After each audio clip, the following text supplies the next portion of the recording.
Call for interim government. Our response. The 2023 elections were a milestone in our electoral history, bringing it to a centennial, to a full round by September. We often wonder what thoughts may have pranced the minds of the first Nigerians who voted in the elections of September 20th, 1923.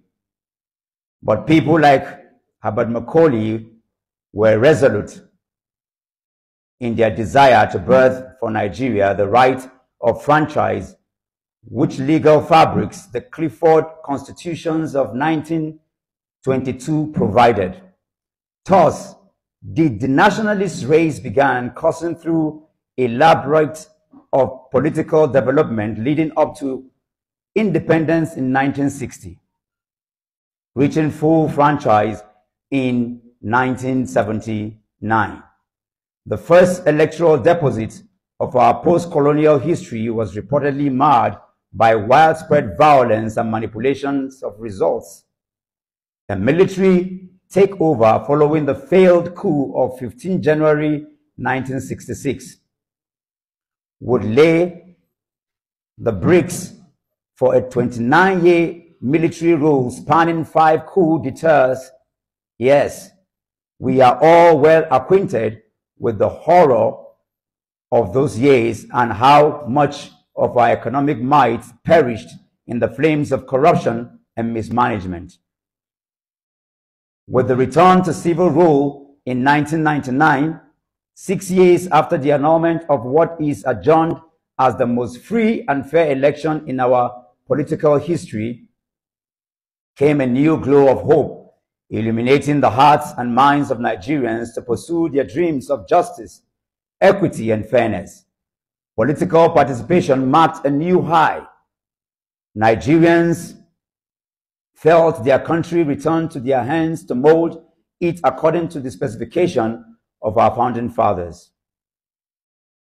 However, the results have walked in the opposite direction with the expectations of ordinary Nigerians 24 years into the Fourth Republic, with Nigerians topping the list of embarrassing statistics at global, regional, and sub-regional levels.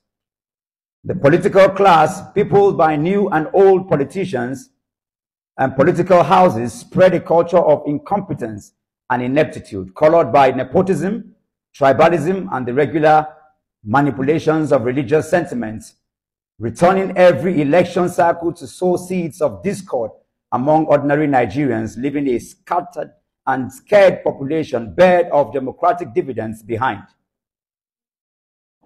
Apathy grew and flawed.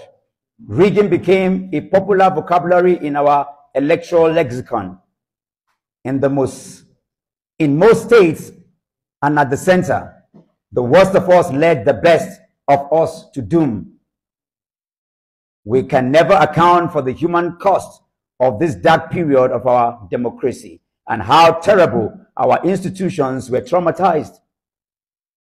But the weaker they become, the more power the political class amassed, giving rise to what can best be described as the golden years of impunity. Thus was Nigeria stolen from the true owners. The people and balkanized by politicians. Our institutions began to bleed. Professionals reaching an all-time high in the last decade. We became a country of refugees as the harsh economic realities activated criminal tendencies and elements, outstretching the limits of our law enforcement. In 2020, the EndSARS protest provided an outlet for young Nigerians to vent their displeasure with the system. It became exposed to the extent of desperation by Nigerians and how much awoke Nigerians had become. Construct a devilish plot to silence their voices. The cowardly shooting of young Nigerian protesters, despite holding the flag and singing the national anthem, was how low they crept into their plot. We can never fully comprehend how much trauma that unfortunate episode cost the nation and whether the victims will ever recover. But hope returned in the months leading up to the 2023 general election, with more Nigerians armed with clarity of what truly matters in their engagement with the system. Over 10 million new names entered the voter register. Most of them were young people, some of whom were first-time voters. So when the day came for them to cast their vote on the 25th of February 2023, it was not a repetition of the quarterly rituals, but a service to the nation, knowing that by participating in the process that recruits leaders, they hold the right to demand for accountability, but more so because the chairman of Independent National Electoral Commission, INEC, Professor Mahmood Yakubu, had promised Nigerians to the commitment of the commission to conduct a free, a fair, and all-inclusive poll.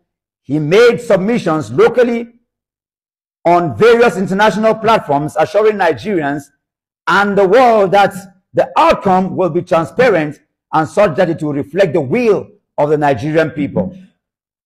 This is beside the confidence that President Muhammadu Buhari, signing the Electoral Act of 2022 as amended, gave the willingness of Nigerians to participate in the polls.